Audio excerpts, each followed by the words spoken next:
Bulletin లో breaking news చూస్తున్నాం. కోల్కతా హత్యాచార ఘటనపై సుప్రీంకోర్టులో విచారణ చేపట్టారు. గురువారంలోగా అఫిడవిట్ దాఖలు చేయాల్సిందిగా సిబిఐకి ఆదేశాలను జారీ చేసింది సుప్రీంకోర్టు. జాతీయ స్థాయిలో టాస్క్ ఫోర్స్ ఏర్పాటుకు నిర్ణయం తీసుకున్నారు. డాక్టర్ల భద్రతపై సిఫార్సులు చేయనుంది task force. Medical college principal తీరుపై ధర్మాసనం ఆగ్రహం వ్యక్తం చేసినట్లుగా తెలుస్తోంది. వెంటనే ఎందుకు ఎఫ్ఐఆర్ నమోదు చేయలేదని ప్రశ్నించింది సిజేఐ.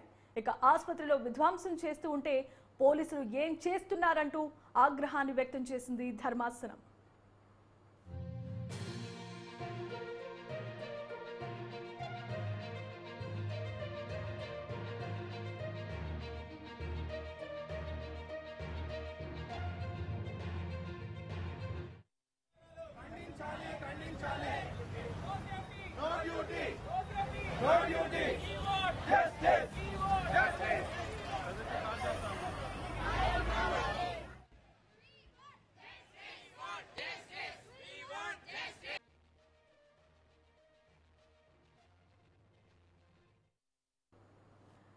బ్రేకింగ్ న్యూస్ చూస్తున్నాం. కోల్కతా హత్యాచార ఘటనపై సుప్రీంకోర్టులో ఇవాళ విచారణ చేపట్టారు. గురువారంలోగా అఫిడవిట్ దాఖలు చేయాల్సిందిగా సిబిఐకి ఆదేశాలను జారీ చేసింది.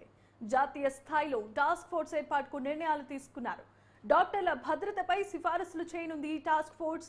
మెడికల్ కాలేజ్ ప్రిన్సిపల్ తీరుపై ధర్మాసనం ఆగ్రహాన్ని వ్యక్తం చేసినట్లుగా తెలుస్తోంది. పరిస్థితిని ఎందుకు ఎఫ్ఐఆర్ నమోదు చేయలేదంటూ సిజేఐ ఇప్పటికే ప్రశ్నించింది. ఆసుపత్రిలో విధ్వంసం జరుగుతూ ఉంటే పోలీసులు ఏం చేస్తున్నారు అంటూ తీవ్రమైన ఆగ్రహాన్ని వ్యక్తం చేసింది ధర్మాసనం.